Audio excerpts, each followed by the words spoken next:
Our children are not going to schools because they don't have food to eat at home, and because their parents are not getting paid enough wages. So parents are unable to bear the cost of living and send their children to school. So these are very important issues which our country is currently facing, but our parliamentarians, including very responsible minister, the education minister, has decided to focus his attention on the attire of women. The reason we had called this press conference today is to talk about the issue of sari and the fact that responsible members of parliament and the minister of education had said teachers should only wear sari because that is teachers should be wearing sari because it concerns because teachers are in a very responsible position, and it affects, I mean, children are looking at the teachers, so they should wear something respectable, and it affects because teachers are in this respectable position, they need to uphold our culture and tradition, and therefore teachers must wear the sari.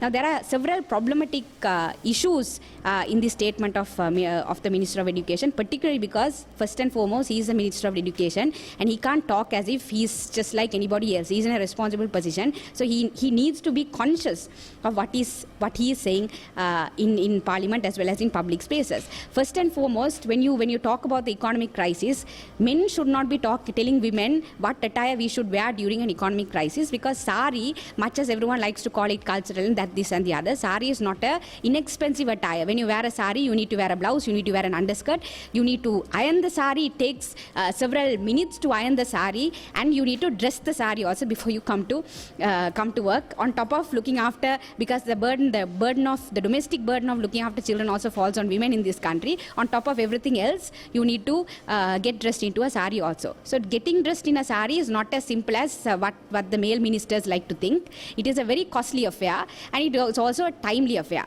So as teachers who perform this very responsible duty of not only upbringing the children, or of not only teaching the children, but also looking after the psychological welfare of the children, the teachers have many things to worry about. So the least we can do is to make their jobs comfortable and allow them to wear whatever they want to wear, whatever which is comfortable. And we don't have to tell the teachers what they should wear and what they should not wear in terms of what is appropriate. I think the teachers can decide for themselves what is appropriate, and they should be given the decision. I mean, they are teaching children, so they should be given the decision and the autonomy to decide what is appropriate attire or not, and they should be allowed to wear that. And I don't think the Minister of Education need to preach teachers as to what is suitable and what is not suitable attire for children and so on. So that is first thing. The second thing is this whole emphasis on culture. It's very ironic that men who wear pants and shirts and so on, and men who travel in, for instance, motor vehicles and use cell phones and use every other thing which is used and produced from Western countries, have the audacity to talk about culture when it comes to women's attire. None of us are following culture here. There is nothing called culture as such, because all our cultures are intermingled and mixed up. And there is nothing called traditional culture, and someone has to, particularly the woman, has to be the bearer of culture, is something which is ridiculous. Because I can challenge and ask the Minister of Education whether he only travels in a bullock cart and he does not use cell phones and he does not use anything which comes from the Western from Western states and Western culture, and whether he does not himself wear a Western attire is some question which I want to ask. So this women has to be the bearer of culture is also another ridiculous argument, and it is only usually the argument of culture only comes about when it comes to women's attire. No one questions as to why male teachers, for instance, wear pants and shirt, and then the cultural argument does not come. So this cultural arguments in itself is contradictory and ridiculous. And the third thing, which is the most important thing, is when we say teachers are in a respectable positions and children look up to teachers and therefore teachers have to wear sari, what is the message we are sending to the younger generation? That a woman has to be only respected if she wears a sari. And this is a very important question which I want to raise, because when a woman goes through sexual harassment and rape and sexual assault, the first question which anyone raises in this society, including the police and including society and including the media, is what was she wearing? That is the first question which anyone raises. So when you continue to intermingle culture and the respect of women with her attire, then what is our children thinking? They are thinking that only a woman who dresses sari should be respected and every other woman does not have to be respected.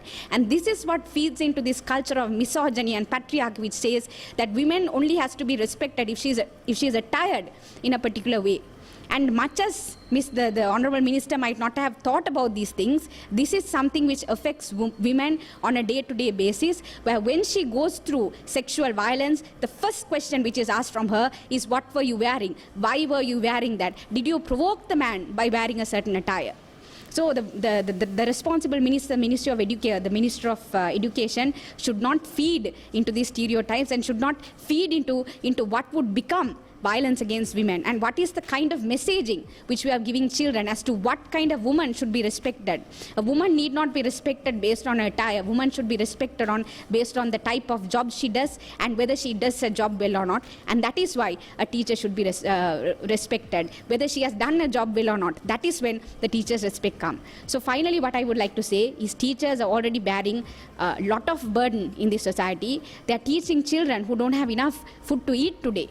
They're teaching children whose parents might not have electricity at home because the parents can't afford electricity. So there is so many important issues which go on in this country, and teachers have to bear the burden of all of that in terms of bringing the children back into the school, making sure that the child is not psychologically affected because of the economic crisis, and making sure that despite the economic crisis and despite the lack of food, the child is still earning. So that is the responsibility which the teachers bear today. So the least we can do is to make it comfortable for teachers to come and teach in a comfortable way and not put unnecessary burden on them by talking about unnecessary things like the dress code of teachers. Thank you.